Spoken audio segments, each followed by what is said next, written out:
Good evening. It is December 23rd, 2012. This is Jason Horak reporting on the Dodge Daytona electric vehicle.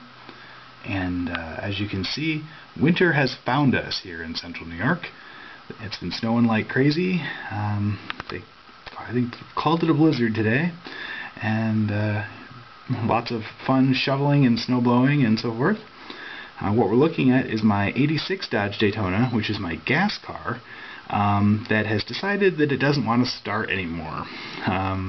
Whenever it gets cold, it gets uppity, and today it just said, nope, no more. So I get to have it towed down to a local shop and hopefully repaired. So in the meantime, I've been working in the garage on my electric vehicle. And so I'm going to kind of give you a little tour of the projects that I'm working on. Right after we go over just the weather. So I pulled up weather.com, and as you can see, it's 26 degrees out, and snow is accumulating rapidly. Hey, guess they got that right.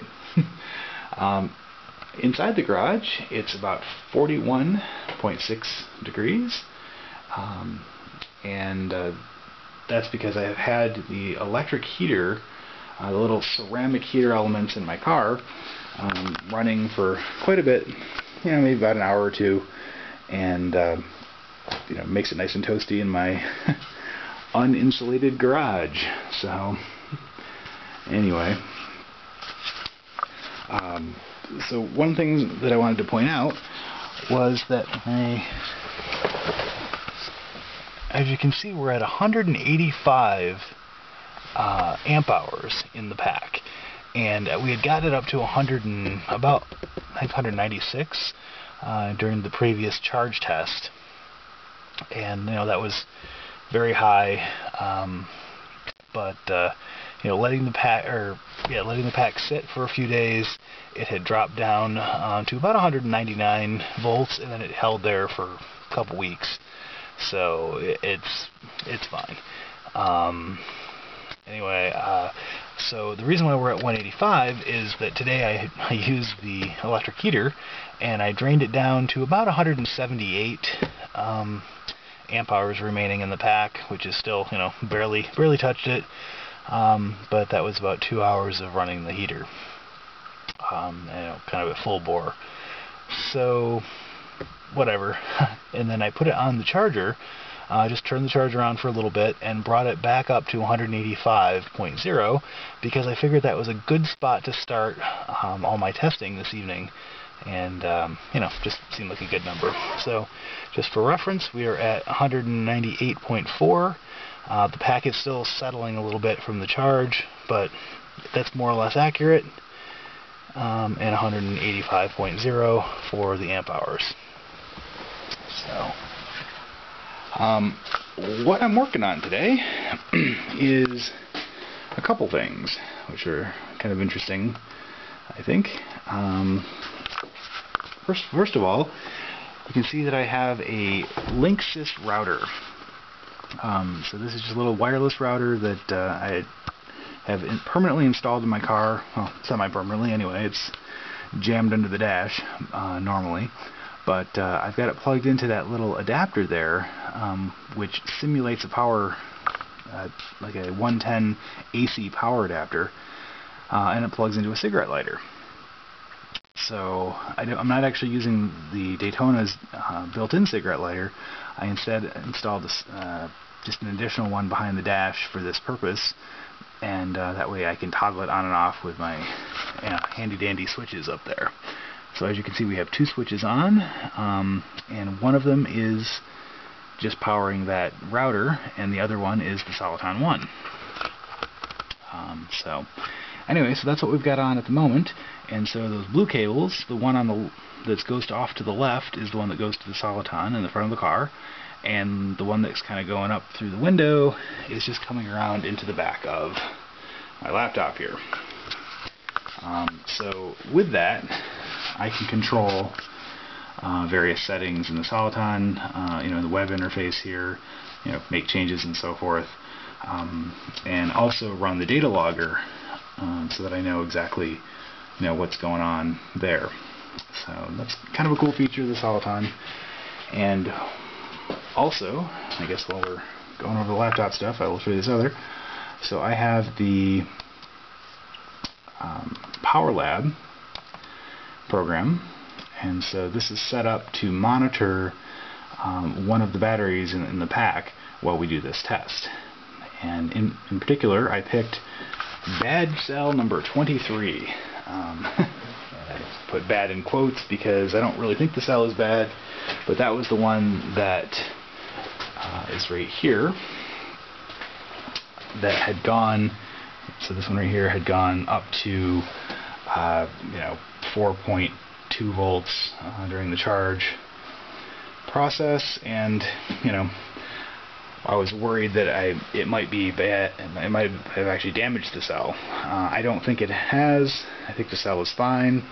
I don't see any swelling, and so forth. So anyway, I've got the Power Lab hooked up to that, and of course it's plugged into this little 12 volt battery to just power the Power Lab, and then that's hooked with USB up to the laptop. So all of that's pretty cool too. So we're all set to do a test as far as the battery monitoring, and we got the Soliton hooked up and all that good stuff. So the reason why we're doing all this is actually for the motor. Now I'm going to try to do this without making everyone hurl with the shake cam here, but only so much I can do. So what I've done is hooked up the motor just to the power cables coming out of the Soliton 1, which is there. So these are the motor cables that come out of the Soliton, hooked to the brand new NetGain WarP 9 motor. I also have hooked up my proximity sensor for the RPM gauge as we manually spin this sucker around, which is a little hard to do. My hands are cold, but you can see that the light turned on when that sensor went by it. And if we turn it just a little bit more, just again really hard to do, and so that magnetic pickup goes past it, the light turns off, and we're good to go. So basically the RPM gauge is hooked up, so that's, or the RPM sensor rather, and that is hooked to the Soliton. So that means that the Soliton can now log the data as far as how fast the motor is spinning, and it can control how fast the motor is spinning, which is the important part of the test we're about to conduct. So again, the motor is not hooked up to anything. It's not hooked up to the transmission. It's just kind of hanging out here so that we can burn in, or seat rather, the brushes.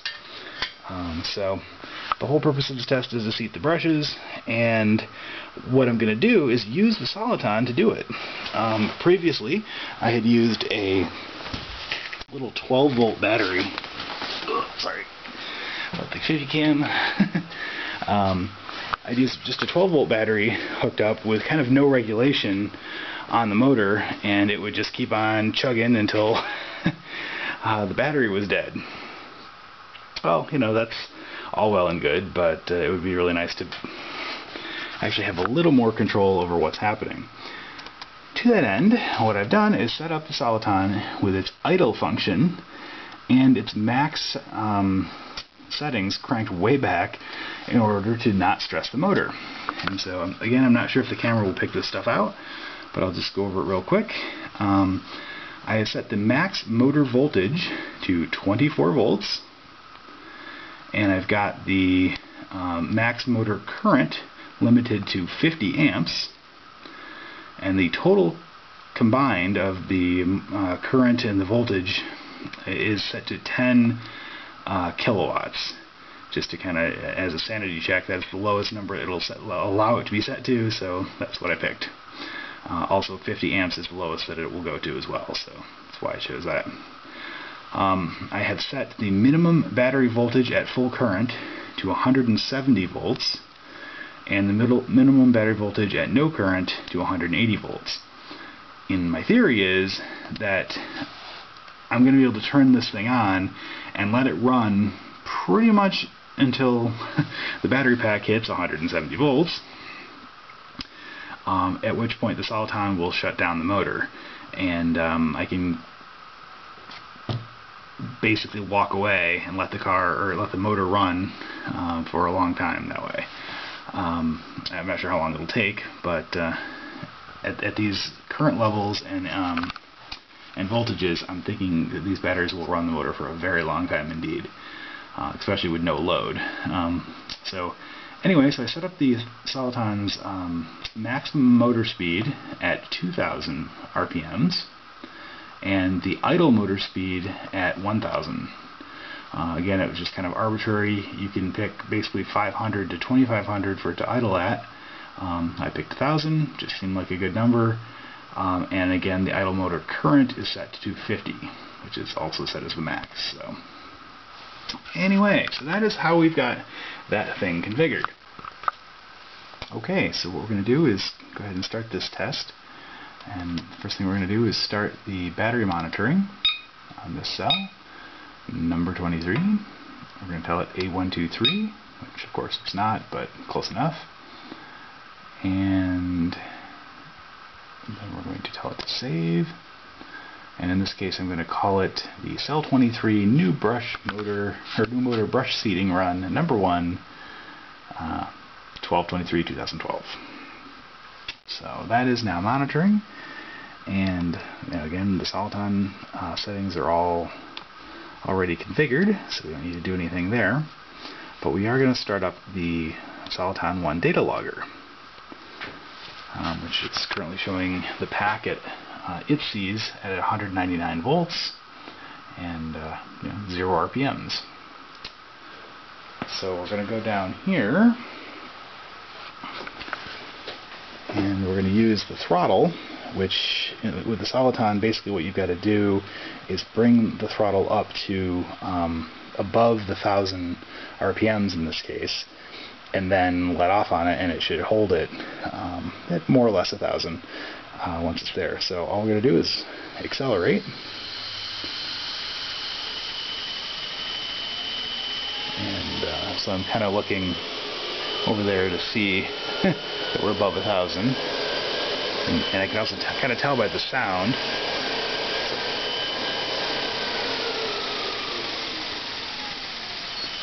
And then I let off on the accelerator, and it is now idling on its own.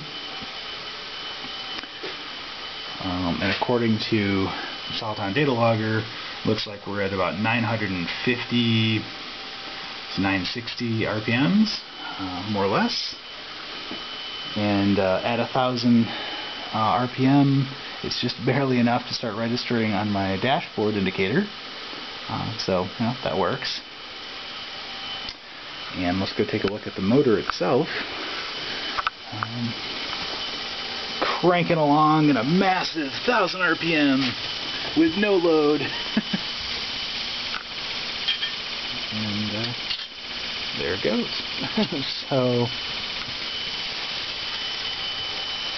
can see the commutator in there. Not very well on the camera, I'm sure, but it's pretty shiny, and new looking yet, and it's making kind of a clicking noise, as you hear.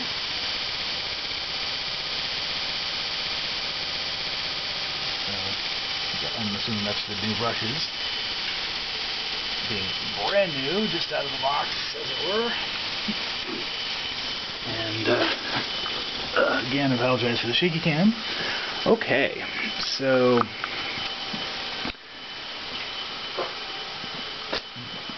one thing that we can do that's kind of a neat feature on the soliton is, after my wireless thing pops up here in the way, okay, is that we can change the RPM of the idle while it's running. I'm not sure if this is an intended feature or not, but I kind of like it. So what we can do is we'll say, say 1,500, and then set, and then you can listen when I click this button what the motor is going to do in the background.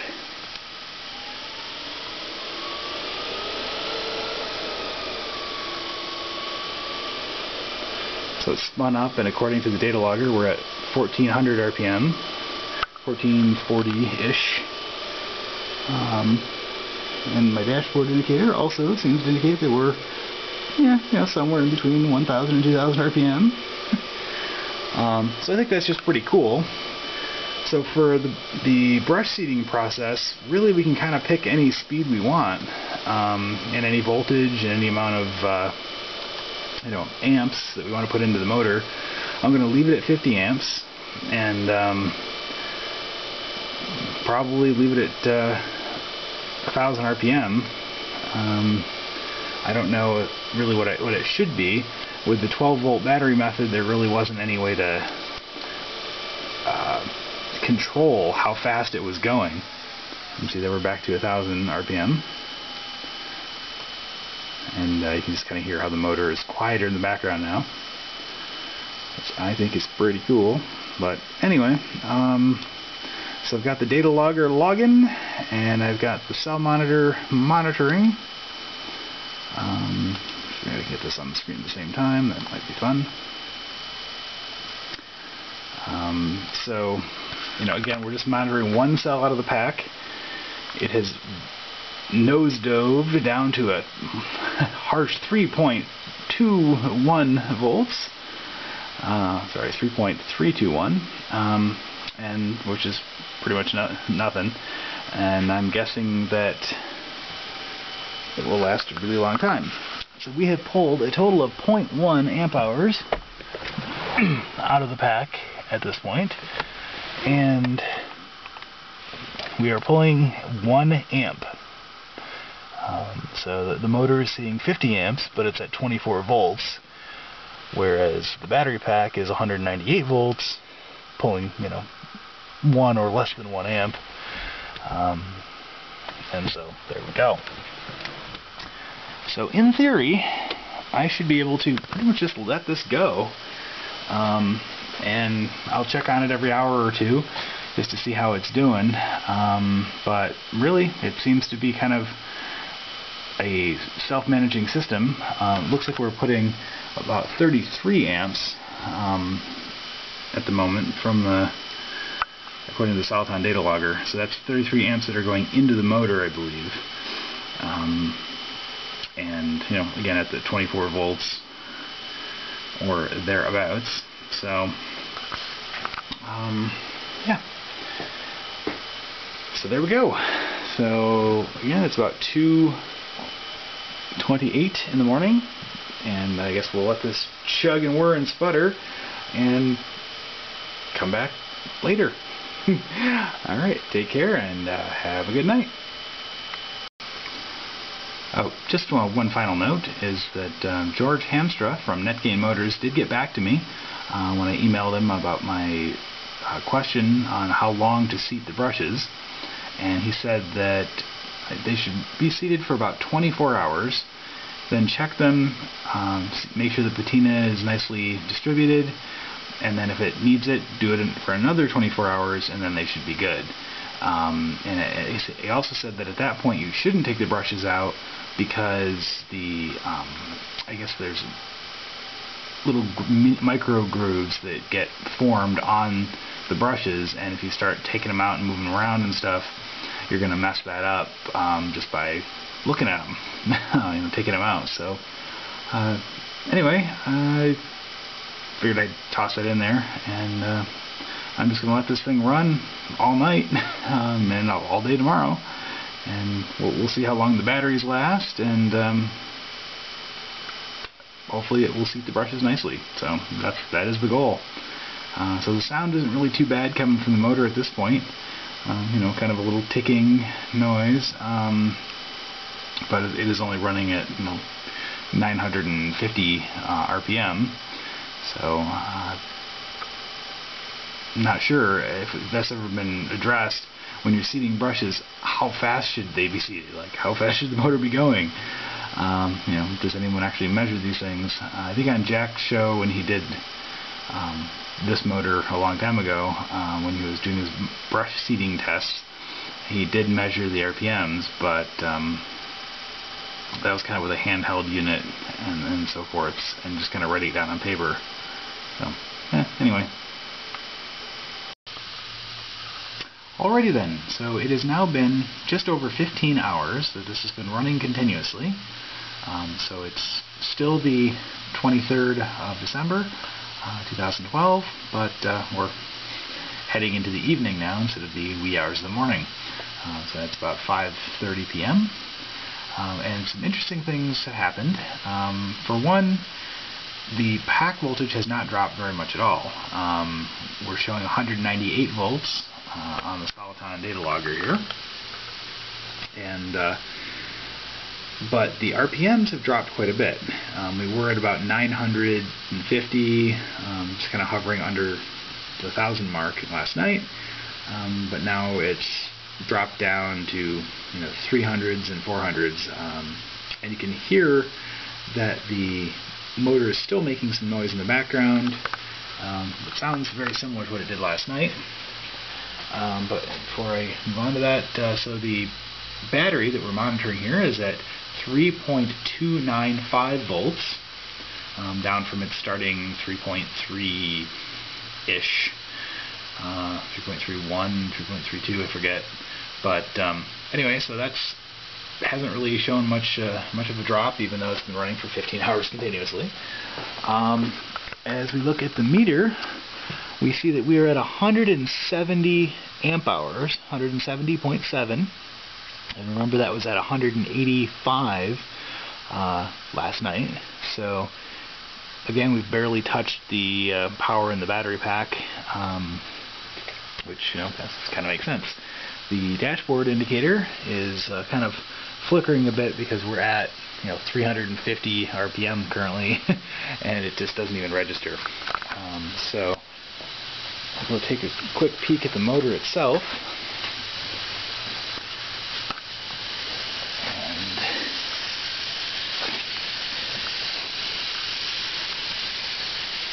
so it is spinning, and you can actually see the flickering of the light because it's going so slow. So looking in the commutator, it's still looking kind of shiny in there. It's spinning around. So occasionally the RPMs do seem to change a little bit.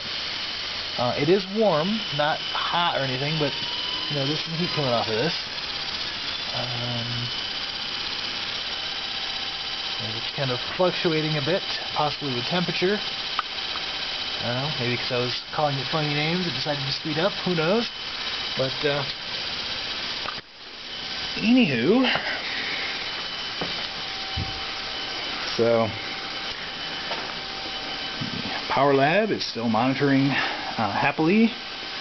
The batteries are cold to the touch, which again, we were pulling out so little power that I'd be surprised if they were warmed up at all. So what we're going to do, that's interesting, it's now back up to 900 RPM just while we've been sitting here. Not really sure what changed, but that's okay. But what we're going to do is actually bring this up, and the way I'm going to do it is by changing the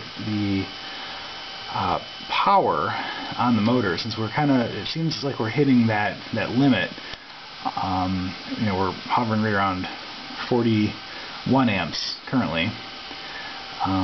So we're going to bring up the amperage a bit.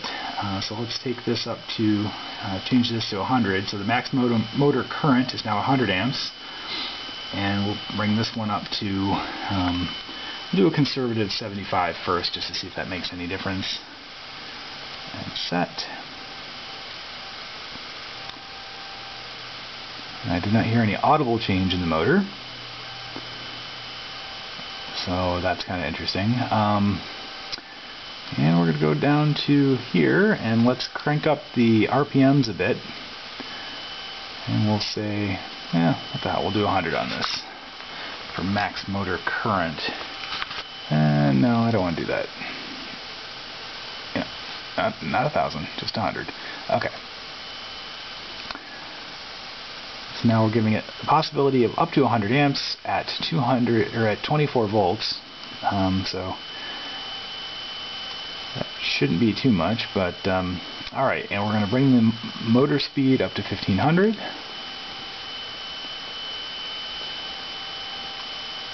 And set. And you can hear the motor in the background spinning up right away.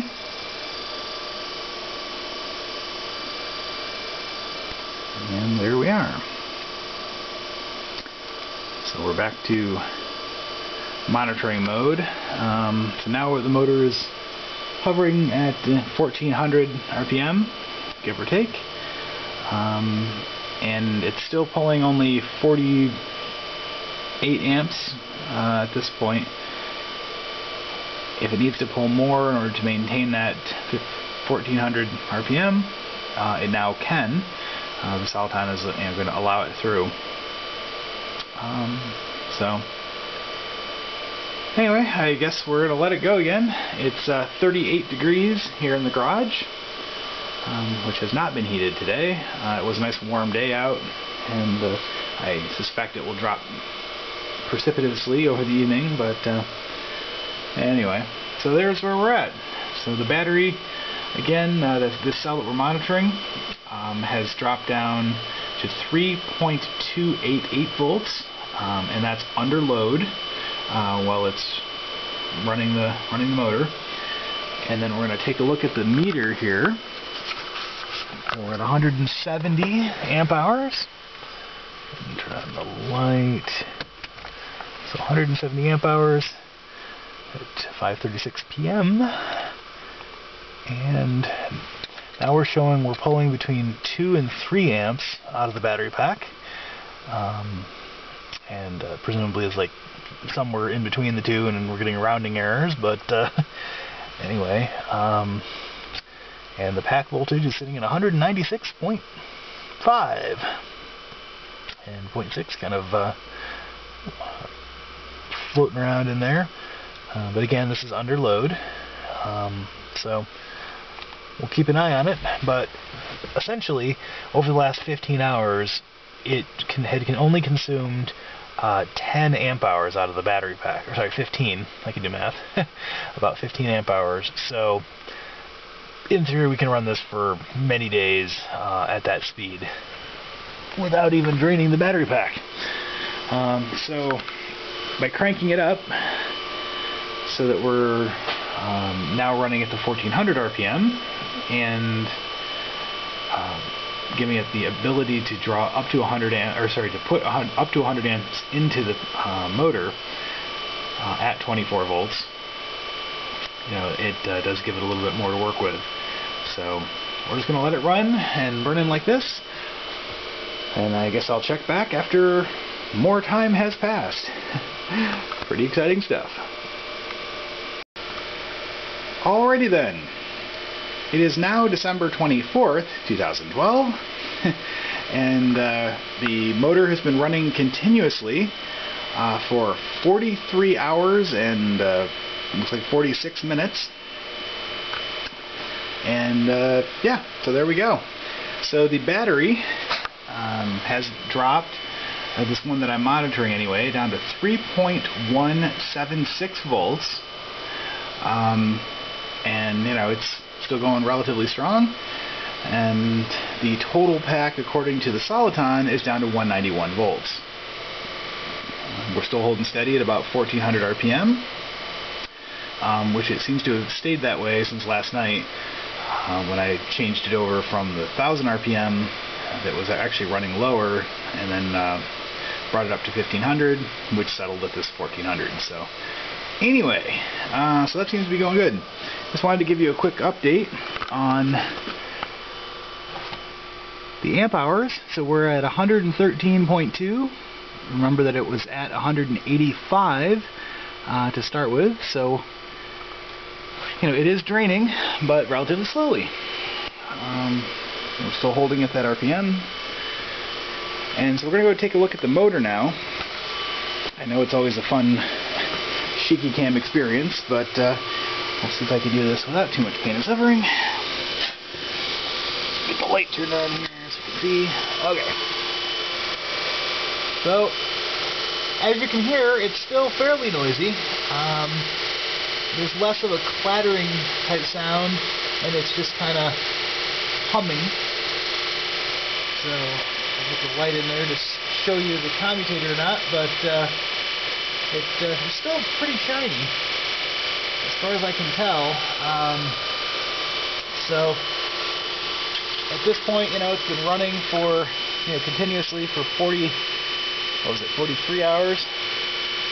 And so I'm going to go ahead and shut down the logger program, and as well as the Power Lab monitor, just because I'm concerned that the data file is going to be so massive after this amount of time. The Soliton data file, for example, is already up to about 560 megabytes, and I'm not sure how large the Power Lab file is going to be, but we'll go ahead and save that and call it good. So we're going to stop this logger first.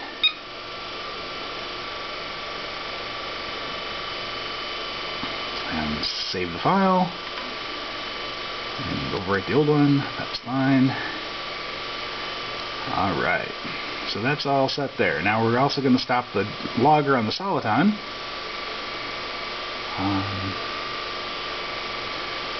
Just because, again, I was kind of concerned it was going to be running out of memory. Not so much the Soliton program, but the Power Lab one does seem to store everything kind of in RAM, as far as I can tell. So it's got to be getting kind of big at this point. So anyway, also, what I think I'm going to do here is let's go ahead and rename that logger file so we don't overwrite it here. So, yeah, 561 megabytes. Let's do a number 1. Okay. So we're going to start the data logger yet again. And the other thing I'm going to do is actually change the motor to run at a higher RPM. So I had it limited to 1500 before. We're going to crank that sucker up to 2000, which is currently set as the maximum speed anyway. So the idle speed is at 2000 and the max speed is 2000.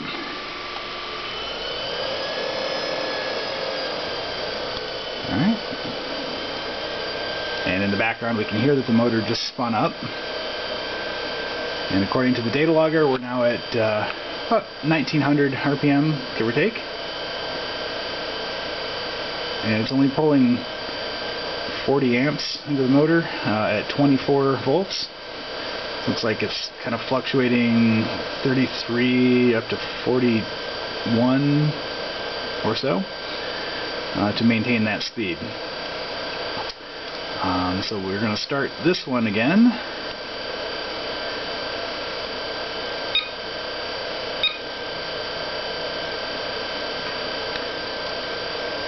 A123, and get our pretty little graph, and we're going to call this run number 2. Even though technically it's still part of the first run, we're breaking it up into 2 files, and that should be fine. Alright, let's go ahead and get this back up here. Alright, so now it's at 2000. And let's see how many amps it's pulling out of the pack.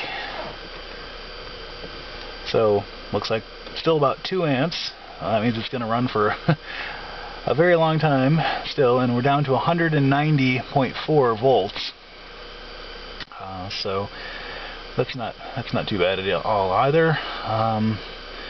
Again, we're considering that empty is about, what, 168? That's where I was trying to bottom balance it. So yeah, we got a long ways to go. Also would be 0 on the amp hour counter. So anyway, I know this is not the most exciting video ever, but I did want to show the process that was going on, and yeah, I'm going to let this run overnight yet again into Christmas, and we'll see where we're at by that point. I do not have my gas car now. I had it towed to the shop to get repaired, and likely they won't have it fixed until well after Christmas. So right now my only transportation is the electric car, and the motor is not exactly ready to go. So I'm going to let it run overnight, check on it tomorrow, see where we're at, and if all's looking well, then I'm probably going to put the motor in the car, and we'll go from there. Anyway, take care, and have a good night.